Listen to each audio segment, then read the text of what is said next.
അതെ, ഞങ്ങൾ ഇന്നലെ യൂബർ ഈറ്റ്സിൻ്റെ ഒരു പിക്കപ്പ് എടുക്കാൻ ഡിസേർട്ടോ എന്ന് പറഞ്ഞിട്ടൊരു ഷോപ്പിൽ പോയായിരുന്നു. ഇത് ഓഷ്വയിൽ തന്നെയുള്ളൊരു ഷോപ്പായിരുന്നു.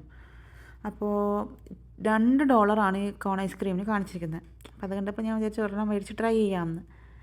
അങ്ങനെ പിക്കപ്പ് എടുക്കാൻ പോകുമ്പോൾ ഞങ്ങൾക്ക് കൂടി ഒരെണ്ണം മേടിക്കാൻ പറഞ്ഞിട്ടുണ്ടായിരുന്നേ. സാധനം വലിയ കുഴപ്പമൊന്നും ഉണ്ടായിരുന്നില്ല, നല്ല ടേസ്റ്റൊക്കെ ഉണ്ടായിരുന്നു. പക്ഷേ എനിക്കെപ്പോഴും ഈ മെക്ഡിയിലെ ഐസ്ക്രീമാണ് എന്തൊരു ഭയങ്കര ഇഷ്ടമാണ്. അതിനൊരു ഓവർ മധുരമൊന്നും എനിക്ക് തോന്നാറില്ല.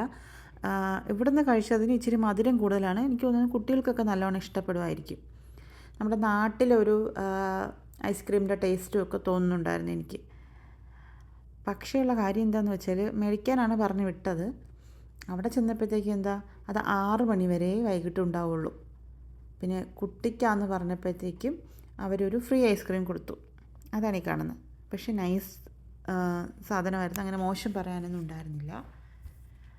അങ്ങനെ ഞാനിത് എൻജോയ് ചെയ്തിരിക്കുമ്പോൾ ബാക്കിൽ നിന്ന് കുട്ടി വിളിക്കുന്നുണ്ട്, തരൂ അമ്മേ തരൂ അമ്മേ തരൂ അമ്മേ എന്നും പറഞ്ഞ്.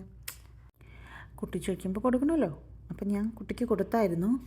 പക്ഷേ കുട്ടി ഇത് അധികം അങ്ങോട്ട് കഴിച്ചില്ല. ഒന്നും ഉറക്കം ഉണ്ടായിരുന്നു അവൾക്ക്. നമ്മൾ യൂബർ ഓടിയിട്ടപ്പോൾ എത്ര മണിയായി? 12:30 ഒന്നുമല്ല, 1 മണിയൊക്കെ കഴിഞ്ഞിരുന്നു ആ സമയത്ത്. നോർമലി അവൾ ഈ കോൺ കഴിക്കാനായിട്ടാണ് ഇങ്ങനത്തെ ഐസ്ക്രീം മേടിക്കൽ. എന്നിട്ട് ഐസ്ക്രീമൊക്കെ ഞങ്ങൾ കഴിക്കണം, എന്നിട്ട് കോൺ മാത്രമാണ് അവൾ യൂഷ്വലി കഴിക്കൽ. പക്ഷേ ഇത്തവണ അവൾക്ക് അതും വേണ്ടായിരുന്നു. മൊത്തം ഞാൻ തന്നെ കഴിച്ചു.